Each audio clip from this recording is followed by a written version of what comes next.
Hello, good evening po. Meron lang akong gustong sagutin na aking viewers na matagal niya na po itong nire-request sa akin na mag-vlog daw ako dun sa mga binibilan namin ng mga ribbons, mga sinulid, mga garter, mga ganyan, zipper. Ayan, namili ako kahapon, Saturday, kasi nga pag Saturday, open sila. Kapag Sunday, sarado. Kaya kada punta ko, hindi ako nakakabili. Sa iba ako nakakabili, pero hindi sila kasi kumpleto. Kaya ayan, namili ako ngayon. Naparami din yung ating bili dahil nga matagal-tagal tayong hindi nakabili sa lugar na yun. Sa ano yan? Skylab Commercial sa May Tabora Street. Papakita ko sa inyo yung kanilang calling card para pwede nyo silang tawagan, pwede kayong mag-order, pwede nyo ipa-deliver through Lalamove. Ang inabot ng ating pinamili, 3,625. Isang plastic lang yan na maliit. Lang yung 3,625 ngayon na mabibili mo. Ayan, pangalang Joanne. Ito yung resibo ko. Ayan, 3,625. Ito yung kanilang calling card. Skylab Commercial. Yan, pwede nyo silang tawagan dyan. Sa Tabora Street yan, Binondo. Malapit lang siya sa Divisoria Mall. Pero yung 3,265 nyo, ay 625, kapag yan napaubos nyo, ay naku day. Hindi lang triple ang kikitain nyo dyan. Yung 3,625 nyo, pwede yan maging 3,6 times 3. 369, pwede yan maging, wait lang ha, 3,625 divide by 3. Oh, pwede siyang maging 12,000, tama ba? 3,625 times 3. 10,000. Pwede siyang maging 12 to 15k pa yan. Kasi unang-una yan dito. Sasabihin ko muna sa inyo yung mga price at kung paano ko siya ibibenta. Sasabihin ko sa inyo yung puhunan ko at kung paano ko siya ibibenta. Unang-una yung apple na sinulid. Ito. Itong apple na sinulid is 42 isang box. Yung laman nito isang piraso. Binili ko yung mga kulay na mabibenta. Bali, ano siya, 11 box. Ang mga color na binili ko is white, red, royal blue, khaki, gray,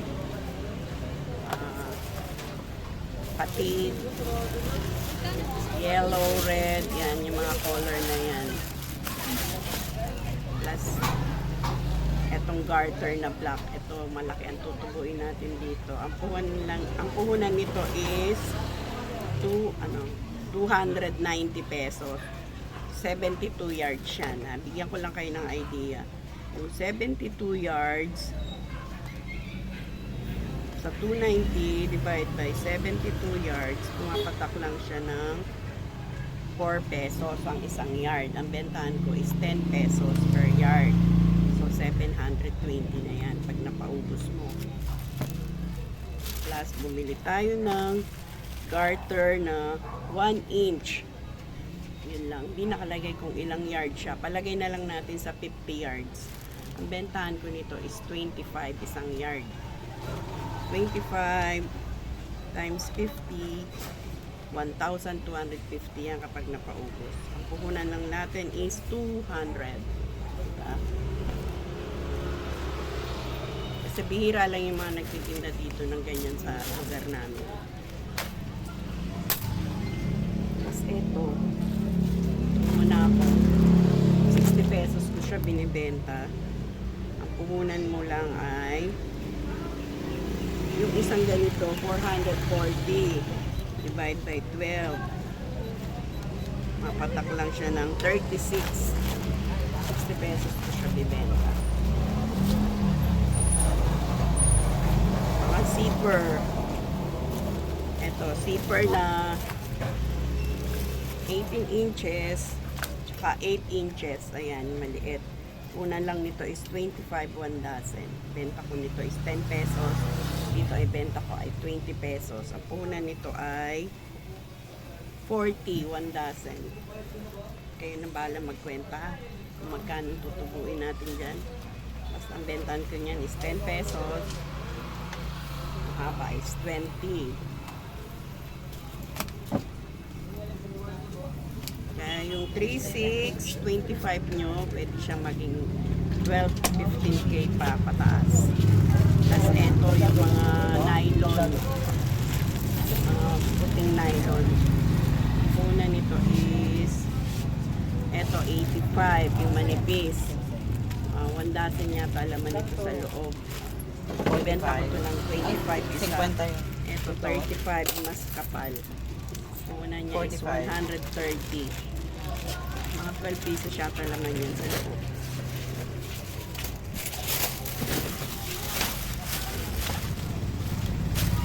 Plus ito yung tracing wheel. Tracing wheel is 70 ang 1 dozen. So wala pa siyang 6 pesos. Ibibenta ko to ng 20 isa. Ito yung pang high speed na organ needle. Isang balot niya is 80 pesos. 6 yung binili ko. 6 na box. Ibebenta ko to ng 80. Ang isang balot, isang ganito 80 pesos. Ang laman niya ay 10 piraso ata laman nito. Ibebenta ko to ng 15 pesos isa. 15 pesos isa. So, 150 labas dito. Yung sa 15 lang. Plus, lalo na sa mga ribbons, ang laki ng tutubuin nyo dito. Yung ganitong size,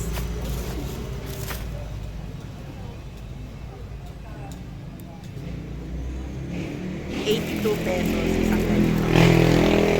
50 yards to. Binibenta ko to 10 pesos isang yard. So, sa 50 yards magkano?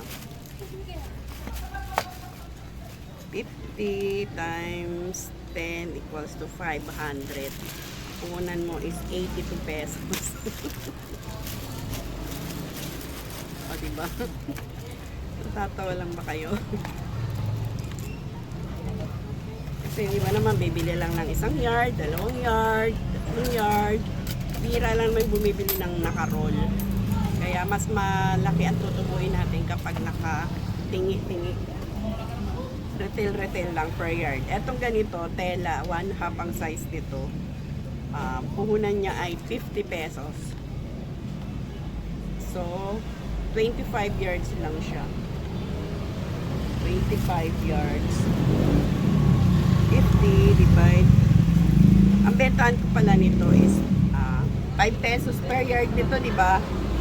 5 times 25. So, 125 pesos. Muna tayo ng 75. Okay na yan. Plus ito, yung mga 1/4. Mahal kasi pag merong design sa gilid. 60 pesos. Isang ganito. Pero 50 yards naman siya. Ang bentahan ko rin ito is 5 pesos. So, pumapatak siya ng 5 times 50 pesos, 250 kapag napaubos ko to. Ang punan mo lang is 60 pesos, di ba? Sarap magtinda nito, guys. Ito pa. Ready ka. Tapos, dalawang... Ito, hook and eye naman to. Yung pampalda. Yun, naubusan na ako nito. Isang box nito is 132. May index credit. Size. Yung one. Kulay. Kulay. Kulay. Ay, ilan? 130 lang. Marami na to. Bali, ano siya, 288 pieces. Bentahan ko nito is 5 pesos isang pares. So, 288 times 5. So, pag napaubos mo siya, 1,440. Ang punan mo lang is 130. 130. Plus, itong automatic. Paante ko yan. Yung isang card nito, ang punan mo is 35 pesos. 35. Ito ba? Isang ganito. Ang bentahan ko nito is Dalawa. 15 pesos, isang ganito. 6 na piraso. So, 90 pesos yan. Kasi 6 siya na 15. Una lang natin is 35. Plus ito. Dalawang Yung ang tawag dito. Yung pang tas-tas daw to. Pang tas-tas. 80 pesos. 1 dozen din siya. Bibenta ko to ng 20 pesos isa. Plus ito. So, yung pantusok ng karayom.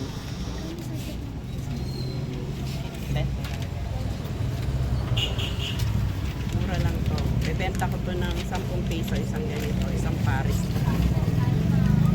Where is your puhunan?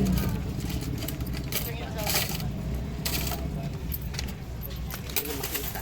Madali tayo. Ito pa, karayom. Malaking tubo nito. Kasi yung isang pack nito is 15 pesos lang. 15 pesos. Ang laman nito is sa isang ganito, binibenta ko to ng 5 piso isa. So, ang laman niya is 2, 4, 6, 10 pieces. So, 5 pesos ko binibenta. So, 50 pesos siya. Akunan mo lang is 15 pesos. Diba? May 35 ka. Mabilis yan maubos sa akin dahil paisa-isa na. Kahit paisa-isa, dalawa, mabilis pa rin yan maubos dahil marami naman ang nagtatanong yan dito. Tapos eto, meron tayong Singer needle. Sa Singer needle, malaki rin ang tubo niyan.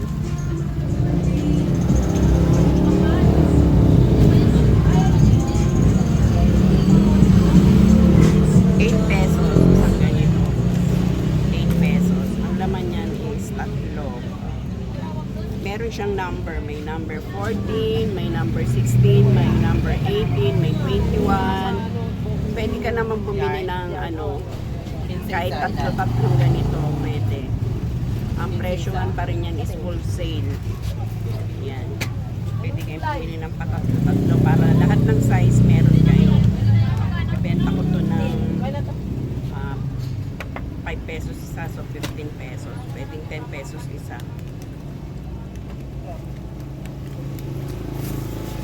Plus eto, glitters, nakarepack.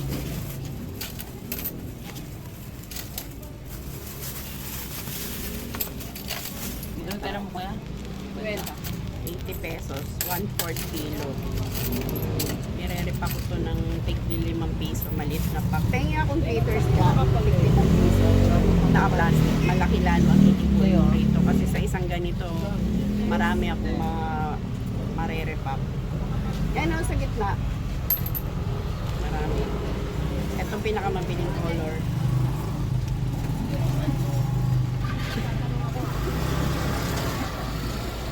Nako. Eto. Natatawa ako dun sa inutusan ko. Hindi alam ang glitters. Ayan, 5 piso. Konti lang to kasi natapon na yung iba. Pero marami-rami na yan. 5 piso. Kakulay ko pa, oh. Di ba? Ayan, guys. Yan ang masasabi ko sa inyo. Ito ang mga panindang tubong lugaw. Matagal na tayo nagtitinda ng ganito kaya sanay na yung mga customer natin na lumalapit dito, pupunta rito. Kaya kahit ganito lang yan, talaga naman aasenso kayo sa ganitong negosyo. Pero sa totoo lang, hindi rin naman po madali ang mamili sa Divisoria. Kung alam nyo lang, sobrang hirap. Kasi kapag pupunta ka doon, lalo na kung konti lang din yung dala mong pera, minsan sayang din yung mo dahil maraming kang gustong bilhin, hindi mo mabibili kapag kung ako nga pag namimili, kahit marami na rin akong dalang pera, kulang at kulang pa rin dahil sa dami ng pwede mong mabili doon. Kaya mahirap din kasi unang-una pag namimili ako doon, wala akong tigil ng kakalakad, talagang sa dami ng klase ng paninda ko, iikutin ko lahat yun. Tapos talagang mapapahinga lang ako pag yung sasakay na lang ako sa sasakyan kasi non-stop ako doon walang tigil sa kakalakad, punta rito, punta doon, ganyan. Kaya hindi rin madali. Tapos pagdating mo pa rito, i-display mo pa, kaya talagang kaya nasusulit na lang din naman yung pagod natin kapag yun napapaubos natin yung ating mga pinamimili. Kaya ayan, sabi na ako sa inyo ng aking presyo. Sana magkaroon na naman tayo ng